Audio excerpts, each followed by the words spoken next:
Criação de filhos. É você que cria seus filhos? Ou seus filhos que criam você?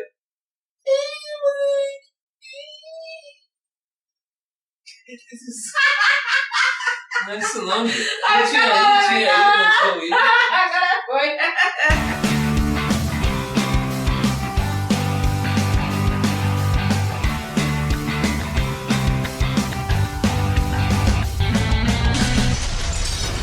Baseado em fatos reais. Em Salmo 127, versículo 3, diz assim: quanto a seus filhos, eles são a herança do Senhor. O fruto do ventre é um presente de Deus. Outro versículo, está lá em Provérbios 19:18, diz assim: disciplina teus filhos enquanto eles têm idade para aprender. Não cooperes para a morte deles. Eita, forte. Sinistro, hein? Sinistra essa parada aí. Então. Mas rapidinho, a gente está aqui com os tópicos, entendeu? Pra gente não se alongar, porque esse tema é grande pra caramba. A gente vai querer ser bem, então assim, a gente vai bem direto. Colocar aí nos tópicos. Se você quiser saber mais alguma coisa daquilo que a gente acha, coloca nos comentários que a gente vai fazer parte 2. Primeiro tópico, comportamento. Comportamento. Então, como vocês sabem, nós somos pais de 2 filhos, né? Qualidades totalmente diferentes, realidades diferentes, temperamentos diferentes. Tudo diferente. Não sei por que Deus fez isso com a gente. Mas a gente teve que dar conta. É muita diferença, gente. É muito Tu começa diferente. a aprender numa escola e te bota em outra. Exatamente. Não conhece ninguém, é isso. E tem que ser a mesma educação. Como um filho fez 9, nasceu a outra, mas a questão não são os filhos, a questão são os pais. Quem não pode mudar são vocês, sou eu e minha esposa, porque não é o filho que vai chegar e vai bagunçar o coreto e agora eu estou à mercê dele. Não, esse é muito calminho, vai ficar tudo tranquilo. Esse já é mais agitado, a casa vai ficar de cabeça para baixo. Não, sossega o agitado, filho, amarra ele, conversa com ele, mas ele tem que entender que existe limite. Existe uma casa, por mais que ele seja...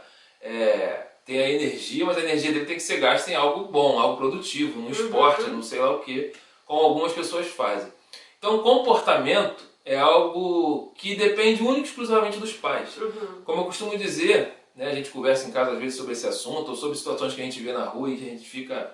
Claro que a gente não tem nem como dizer, se fosse comigo, porque não ia chegar a esse ponto. Mas a gente analisa, né? A gente não vive essas coisas, graças a Deus, mas a gente vê, não se faz de cego, do quanto tem crianças que são mal educadas ao pé da letra, o que a palavra quer dizer mesmo. Né? Quando você trabalhava lá?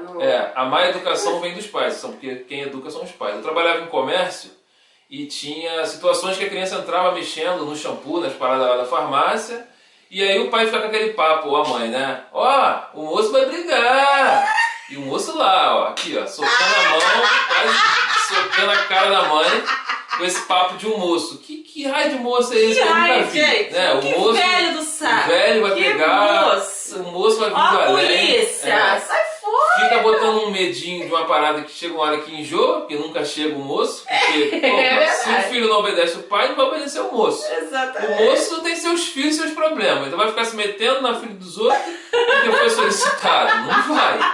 Então, assim, é vergonha em dobro. Além de não fazer, ainda tenta terceirizar. Imagina, se todo lugar que ela for, ela tem que arrumar um moço novo para poder o filho da mulher lá ficar na moral. Não tem. O moço não tá lá, não vai acontecer nada. O teu filho sabe que tu só fala e nada vai mudar. Então, toma uma postura. Faz com que o teu filho se comporte aprendendo dentro de casa. Tem gente que quer corrigir na rua aquilo que não faz em casa. Também não adianta. Em casa faz o que bem quer e na rua quer corrigir, quer cobrar uma coisa que nunca deu. E a palavra fala sobre isso. A palavra fala que nós pais devemos ensinar nossos filhos no caminho. É andando, é durante, é aquilo que é o nosso exemplo, é que vai dar a eles a orientação do que eles precisam fazer. Então não adianta nada aquela velha história que a gente já conhece de faço o que eu falo, mas não faço o que eu faço. Isso nunca aconteceu, isso nunca deu certo, isso nunca vai dar certo. Então tira de você esses pensamentos. Então aquilo que você faz é aquilo que teu filho vai replicar. Então ele precisa que você esteja no caminho com ele, andando, falando com ele, mostrando, dando exemplo. E essa passagem que a Aline citou fala, ensina, né, é um mandamento, é uma ordem, ensina teu filho no caminho que ele deve andar, e mesmo depois de crescer, depois de adulto, ele não vai se desviar. Então não é filho, aprenda com seu pai, é pai, ensina, faça alguma coisa. Porque quando ele crescer ele não vai se desviar? Porque você vai ensinar ele a tomar decisões. Você não vai apenas dizer o que ele deve fazer. ele vai aprender a tomar decisões porque ele vai ver você tomando decisões. Exatamente. Então, naturalmente, se eu vejo meu pai fazendo uma coisa que não tem nada a ver, que ele vai se machucar, que ele... ou meu pai ou qualquer pessoa, mas o maior exemplo para mim, né, para os filhos, são os pais. Eu não vou querer fazer igual, mas o contrário também é verdade. Se meu pai estudou, se meu pai trabalhou, se meu pai foi honesto, se meu pai perdoou, se meu pai é calmo, se meu pai tem os benefícios desse tipo de comportamento, que eu vou querer para mim. Isso é natural. Então, seja essa pessoa que faça e não fique terceirizando, não fique botando nas costas do moço, porque o moço nunca vem. E o seu filho está crescendo, ele está prestando atenção no que está acontecendo, está sendo formado o caráter dele e ele vai reproduzir na rua aquilo que ele tem dentro de casa. Então a responsabilidade é exclusivamente sua mãe e sua pai. Se não tem limite dentro de casa, se não tem respeito à autoridade, lá fora não vai ser diferente. Não tem como cobrar depois. Bom, criar os filhos para voar.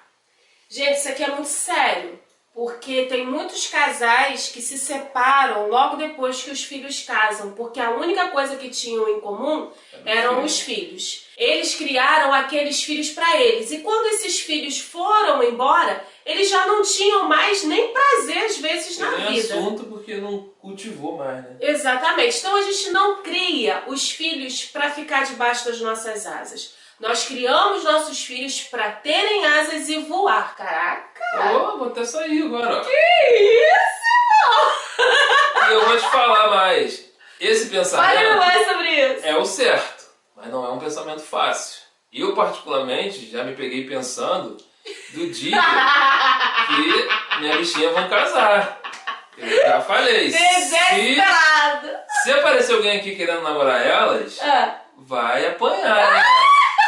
Não criei ninguém pra namorar com ninguém, casar. Mentira. É um tempo que vai ter que chegar, gente. É complicado. A gente cria, a gente dá amor, carinho, atenção. E Já chega, eu não tenho problema nenhum essa com isso. aqui, né, é mais tranquila, para não falar nada que vai atrapalhar nosso relacionamento. Eu sou mais, né, apegado a essas coisas, mas enfim, é o ciclo da vida, né? Alguém um dia chorou, pelo menos eu espero. Chorou? Quando a gente saiu de casa, nossos pais. Não chora nada, cara. A gente não aconteceu, não. Caramba. A maioria chora, a maioria fica triste. Outros querem mais é que vá mesmo. A gente é que chorou depois que a gente ficou casado, né?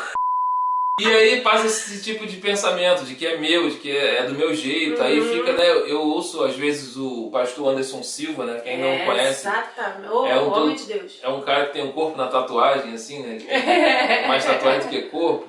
E assim, ele fala muito sobre isso, de problemas de nora com genro, sogra com nora, porque criam os filhos homens, né, que geralmente as brigas entre sogra é com nora, não tem muita coisa de genro com sogra. Geralmente o genro fala, minha sogra é como uma mãe, a sogra fala, meu genro é como um filho. Engraçado que as piadas são de genro pra sogra, mas na real, o contrário é que acontece. Os problemas geralmente são entre sogra e nora. E nora. Por quê? Porque a sogra, a mãe do homem, né, cria aquele filho para ela, para ele meio que suprir as necessidades e as frustrações que ela teve como marido. Ela criou um mini marido ali pra ela, pro cara, só que é um marido que ela tem controle de 100% em cima, porque ela é mãe. E o cara cresceu sendo filhinho da mamãe, que fazia as vontades da mãe. Aí você pensa. Aí quando, pô, imagina, sair de casa pra ir morar com uma outra pessoa que chegou agora e caiu de paraquedas, e eu? Como é que eu fico? Meu filho se foi. Tá errado. Por quê? Porque não construiu com o marido. Não tô falando sério. Não estou falando de mulheres viúvas que perderam seus maridos. É gente viúva dentro de casa, que tem marido, que tem esposa, mas o filho, né, é o que gira, é o que faz a casa mover, é a engrenagem. Então, pai e mãe. Eu tinha acabado de falar, gente.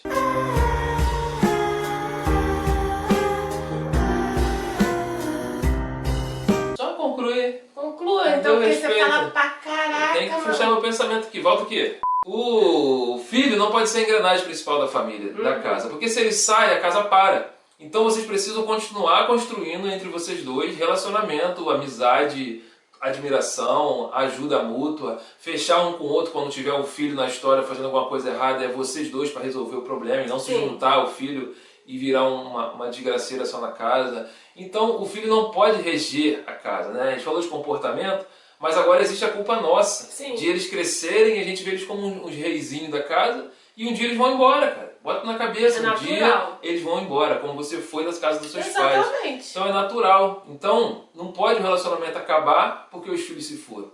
Vocês se juntaram para ter filhos. E aí os filhos vieram fruto disso. E aí o que ficou disso depois que os filhos saíram? Não tem sentido. Vocês não se juntaram por causa de filho? Os filhos vieram como consequência da relação. Do amor, exatamente. Pode falar.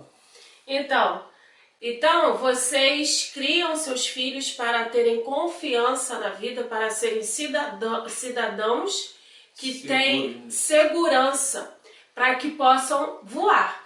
Então, assim, que em nome de Jesus, tudo aquilo que você precisa mudar como pai e como mãe, você encontre em Deus essa mudança e assuma a sua responsabilidade diante de Deus e diante dos seus filhos também.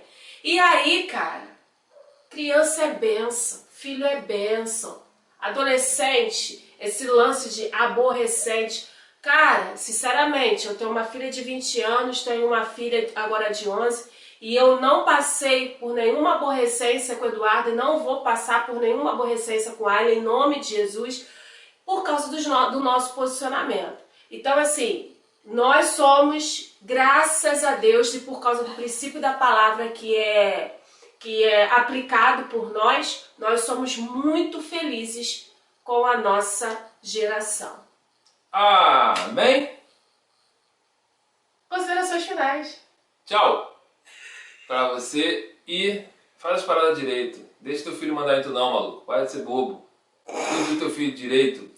E esse moleque nasceu agora aí, vai ficar mandando na casa? Não vai, né? Tchau todo mundo. Se inscreva no canal. Se inscreve aí no canal. A gente fala Curta, gente, por favor.